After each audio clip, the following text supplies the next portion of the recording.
99% of his, heck, 99% of his one of these pins here is not letting it relax. And you can see I can't turn this by hand. Let me try something here. Hold on. It's very tight. So you can see on there where the pad's been stuck. So I'm just gonna pop these out, unbolt them, and we're practically. I'll be right back once I get that done. Hold on. All right, I can tell you right now it's gonna be this one right here. I can't hardly move that one, but this one I can move. But I couldn't get it out, so yeah, I couldn't break them things free, and now I think I need rotor cuff surgery. Oh my goodness. Anyway, why is this so zoomed in? There we go. So this one here is a borked one. I can tell you right now. We're going to have to clean it, but this one I can move, but we're going to pull them out and clean them anyway and re-grease them. So I'll be right back once I get them out. Alright, so that's very sticky, very dried. So we'll hit that on the wire wheel in there and clean it up, and then the other one's probably the same, but I can turn this one with hand. I had to work to get that one out. And then we'll check it out here. But that's the problem right there, I'm sure of it. So let me go ahead and just clean this up on the wire wheel and then re-grease it if I have it. Gosh, I probably have to go down to the parts store and get some grease. I don't know, I'll be back. I went ahead and pulled the caliper off just to make sure. And yeah, it rotates now. I'll go ahead and collapse that with a C-clamp where it's at. And then these are shiny now. But this vibration pad came off here on the back, but you can see there's a lot of life left in those brakes. I don't know about that. Should just do a brake job on here. I think I will, but I won't do a video on that. A lot of rust here, man. Jeez. Oh well, 30-year-old truck or whatever. But let me go ahead and yeah, squeal pad. Let me go ahead and get some grease for that. Could probably just use anti-seize, but I'm not gonna. It looks like that popped out a bit. So let me go ahead and just collapse that and get some anti-grease or anti-seize or from the store, and then I'll be right back with this part. So many of it. That was usually the problem in this case.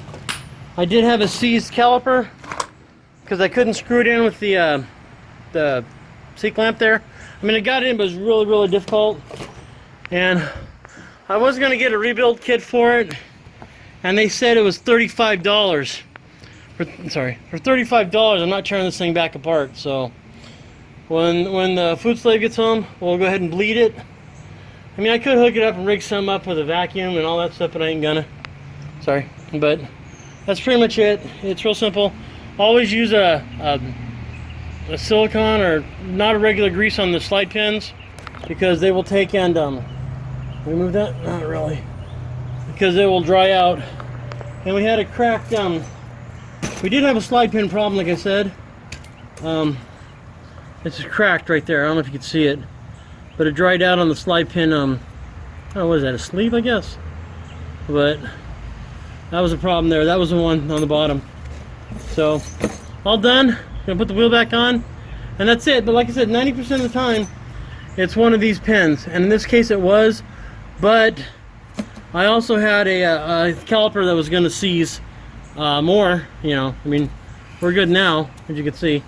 But I gotta get the wheel back on. But I forgot to film, so I don't know. Anyway, slide pin. All right, have a good one, everybody. NCP out. I'm gonna amend that video. Most of the stuff I said in there was not the problem. I've never heard of this before. See, when I went to bleed it, excuse me, I couldn't bleed the brakes and the pedal into the floor. Now, in all honesty, I did try to bleed them the next day. I thought, well, you know, it leaked out, whatever, right? Filled it up, redid it, you know, and turns out I couldn't bleed them. I thought, this is weird. So I got on the internet and did some research on the Toyota forums. Yoda Tech, actually. And they said on these trucks, and possibly others, you can get a collapsed hose, a line. and it won't allow the caliper to release. The way you test this is if you open up the valve and see if you can pump the brakes and bleed them. Well, mine was already off, so I opened up the valve, and the bleeder valve, and I put the C-clamp back on the old caliper, and it squirted, and I said, well, that was it. So I went down and got a new hose.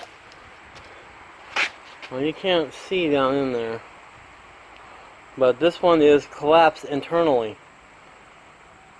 I wish you could see in there. Let me get out in the sun here, hold on.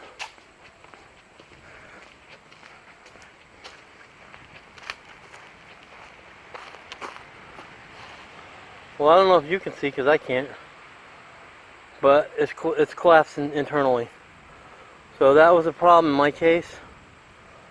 I really don't know if this is focused or whatever, if the sun's in the right light.